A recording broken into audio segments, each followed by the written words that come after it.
الحمدللہ رب العالمین والصلاة والسلام علی سید المرسلین اما بعد فاعوذ باللہ من الشیطان الرجیم بسم اللہ الرحمن الرحیم۔ روحانی وظائف چینل کی جانب سے تمام معزز ناظرین کو السلام علیکم۔ روحانی وظائف چینل لایا آپ کے لیے جمعرات کے دن کا ایک بہت ہی خاص ترین وظیفہ۔ لاکھوں نیکیاں کمائیے کیونکہ جمعۃ المبارک کا دن آ چکا ہے۔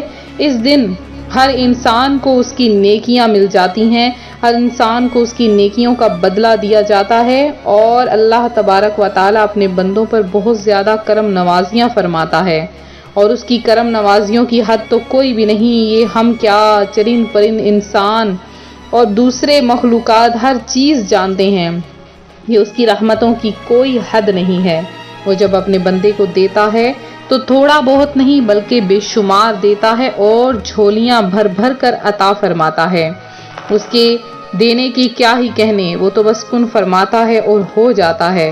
اللہ تبارک و تعالی اپنے بندے پر اس قدر مہربان ہے کہ جب بندہ رو رو کر حاجت مانگتا ہے، رو رو کر اپنے رب سے مانگتا ہے، تو رب تعالی کی رحمت جوش میں آ جاتی ہے، اور اللہ تبارک و تعالی اپنے بندے کو عطا فرما دیتا ہے۔ صحابہ کرام رضوان اللہ اجمعین نے پیارے آقا علیہ الصلوۃ والسلام سے عرض کی، یا رسول اللہ، اللہ تبارک و تعالی کی رحمت کیا ہے اور آپ کی رفعت کیا ہے؟ تو پیارے آقا صلی اللہ علیہ وآلہ وسلم نے فرمایا کہ ایک بہت بڑا سمندر کہ جس کا نہ کوئی کنارہ ہے اور نہ کوئی تہ ہے، اس کے درمیان میں ایک درخت لگا ہو، اور اس درخت پر ایک چڑیا بیٹھی ہو، اور چڑیا کے منہ میں ایک ریت کا ذرہ ہو۔ اب وہ چڑیا اپنا منہ کھولتی ہے اور ریت کا ذرہ سمندر میں چلا جاتا ہے، تو وہ ریت کا ذرہ بندے کے گناہ ہیں، اور وہ سمندر اللہ پاک کی رحمت ہے۔ تو جب اللہ پاک بندے کے گناہوں کو اس طرح سے اپنے اندر سمو لیتا ہے کہ پھر کبھی بھی اس کے گناہ نظر تک نہیں آتے، تو سوچئے اللہ تبارک و تعالی اپنے بندے کو کس قدر عطا فرماتا ہے۔ آج روحانی وظائف چینل آپ کے لیے جمعرات کے دن کا ایک ایسا عمل لایا ہے کہ جس نے بھی کیا اللہ تبارک و تعالی نے اسے بہت کچھ عطا فرمایا۔ تو ایک بھائی کا یہ کہنا ہے کہ اللہ تبارک و تعالی نے اس پر بہت کرم نوازیاں فرمائی، اور ان پر اس وقت کرم نوازیاں فرمائی جب وہ بہت زیادہ پریشان حال تھے۔ قرضہ تھا کہ ان کے اوپر چڑھتا ہی جا رہا تھا، جوان بچیاں تھیں، ان کی شادی کرنی تھی، لیکن نہ کوئی مناسب رشتہ ملتا اور نہ ہی ان کے جہیز کا کوئی انتظام ہوتا۔ جو بھی آتا یہ کہہ کر چلا جاتا کہ غریب کی بیٹیاں ہیں، یہ ہمیں کیا دے سکے گا۔ لہٰذا کہتے ہیں ایک دن رات کے وقت اٹھا، آنکھوں میں آنسو تھے، دل غمزدہ تھا، جاتے ہی اٹھا اور وضو کیا۔ وضو کرنے کے بعد جائے نماز پر بیٹھ گیا، اللہ پاک کی بارگاہ میں گڑ گڑا کر دعا مانگنے لگا۔ دعا مانگتا مانگتا ایک قرآن پاک کی سورت پر ٹھہر گیا۔ وہ قرآن پاک کی سورت کوئی اور سورت نہیں بلکہ بہت ہی پیاری عزیز ترین سورت سورہ رحمان تھی، جسے قرآن پاک کی دلہن کہا جاتا ہے۔ وہ سورت میری نظروں کے سامنے سے گزری اور میں نے پڑھا، فَبِأَيِّ آلَاءِ رَبِّكُمَا تُكَذِّبَانِ، کہ تم اپنے رب کی کون کون سی نعمتوں کو جھٹلاؤ گے۔ بس وہیں پر میں ٹھہر گیا اور رب تعالی سے کہا، اے میرے مولا، میں تو تیری کسی نعمت کا بھی شکر ادا کرنے کے قابل نہیں۔ تو نے مجھے ہاتھ، پاؤں، آنکھیں دی، اور اس سے بڑی نعمت تو نے مجھے بیٹیاں عطا فرمائیں۔ وہ بھی لوگ ہیں جو بیٹیوں کو ترس رہے ہیں۔ اے میرے مولا، میں تیرا شکر ادا کرتا ہوں کہ تو نے مجھے اس قدر نوازا ہے۔ بس وہ کہتے ہیں کہ میں یہی آیت پڑھتے پڑھتے، روتے روتے، گڑ گڑاتے ہوئے وہیں پر سو گیا۔ میری قسمت نے انگڑائی لی، اور صبح کے وقت ایسا معجزہ ہوا کہ میں حیران ہو گیا۔ کہتے ہیں کہ وہ معجزہ کون سا معجزہ تھا؟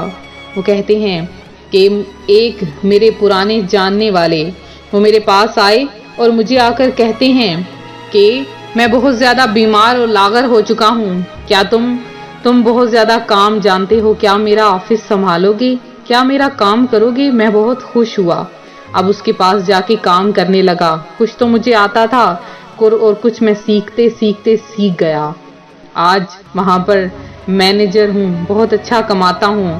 اللہ تبارک و تعالیٰ نے میری بیٹیوں کو اچھے رشتے عطا فرمائے ہیں اور میں ان کے لیے بہترین سے بہترین عطا کر رہا ہوں، آج بھی اپنی بیٹیوں کو دیتا ہوں۔ جب پہلی سیلری ملتی ہے سب سے پہلے اپنی بیٹیوں کو، اپنی بہنوں کو دیتا ہوں۔ اللہ تبارک و تعالیٰ نے اس وجہ سے مجھے بے شمار عطا فرمایا ہے۔ پیارے آقا علیہ الصلوۃ والسلام کا فرمان ہے کہ جب اللہ پاک بیٹیاں دیتا ہے تو ساتھ میں ان کا رزق بھی دیتا ہے، اور جب بیٹے دیتا ہے تو فرماتا ہے تجھے بیٹے دیے ہیں، اب بیٹا کمائے گا اور تو کھائے گا، لیکن بیٹیوں کا رزق تو پہلے سے دے دیا جاتا ہے۔ تو روحانی وظائف کے پیارے پیارے اور معزز ناظرین، آپ بھی اس عمل کو کر لیجئے۔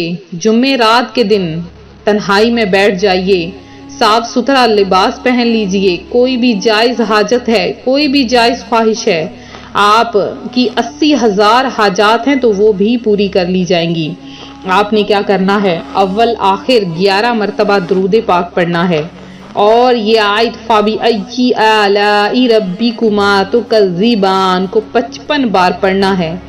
ایک تسبیح یعنی 100 مرتبہ استغفر اللہ کی پڑھنی ہے، اور پھر رب تعالیٰ کے حضور سجدہ ریز ہو جانا ہے، دعا کے لیے ہاتھ اٹھا دینے ہیں۔ رب عطا فرمائے گا، اور اتنا عطا فرمائے گا کہ آپ راضی ہو جائیں گے۔ رب تعالیٰ کی رحمت بہت وسیع ہے، آج مانگ سکتے ہیں، وہ ضرور عطا فرمائے گا، وہ تو عطا فرماتا ہے، بس ہمیں مانگنے کا ڈھنگ آنا چاہیے۔ تو یہ تھا ہمارا آج کا عمل، ہمارا آج کا روحانی وظیفہ جو روحانی وظائف چینل آپ کے لیے لے کر حاضر ہوا ہے۔ تو میرے جن بہن بھائیوں نے خصوصی دعا میں حصہ لیا ہے، اللہ پاک آپ سب کی تمام حاجتوں مرادوں کو پورا کرے، آپ سب کو اپنی جناب سے بے شمار رزق عطا فرمائے۔ تو جمعرات کے دن خصوصی دعا کا اہتمام ہو رہا ہے، آپ لوگ ضرور اپنا نام دعا میں شامل کروائیں۔ اس کے علاوہ میرے جن بہن بھائیوں نے مزید دعا میں اپنا نام شامل کروایا ہے، ان کا نام خصوصی دعا میں شامل کیا گیا ہے۔ اللہ پاک آپ کی تمام دعاؤں کو قبول فرمائے، آپ کے نصیب کو اچھا کرے، آپ کو خوشحالیاں عطا فرمائے۔ آپ اگر کوئی کسی چیز کی دعا کروانا چاہتے ہیں، پریشان حال ہیں، تو فوری طور پر نیچے کمنٹ میں میسج کر دیجئے، انشاءاللہ آپ کا نام خصوصی دعا میں شامل کیا جائے گا۔ آپ رشتے کے لیے خواہش مند ہیں یا آپ کو کوئی بھی مسئلہ درپیش ہے، فوری طور پہ کمنٹ کیجئے۔ اس کے علاوہ اگر آپ لوگ آن لائن قرآن پاک پڑھنا چاہتے ہیں تو نیچے ڈسکرپشن میں دیے گئے ہم نے ایک فارم جو ہے وہ دیا ہے، ایک اردو ورژن میں ہے، انگلش ورژن میں، آپ کے لیے special discount per on line آپ کو قرآن پاک پڑھایا جائے گا۔ تو فوری طور پر نیچے ڈسکرپشن میں دیے گئے لنک کو کلک کریں اور ہمیں جوائن کریں۔ ملتے ہیں اپنے اگلے وظیفے کے ساتھ، فی امان اللہ۔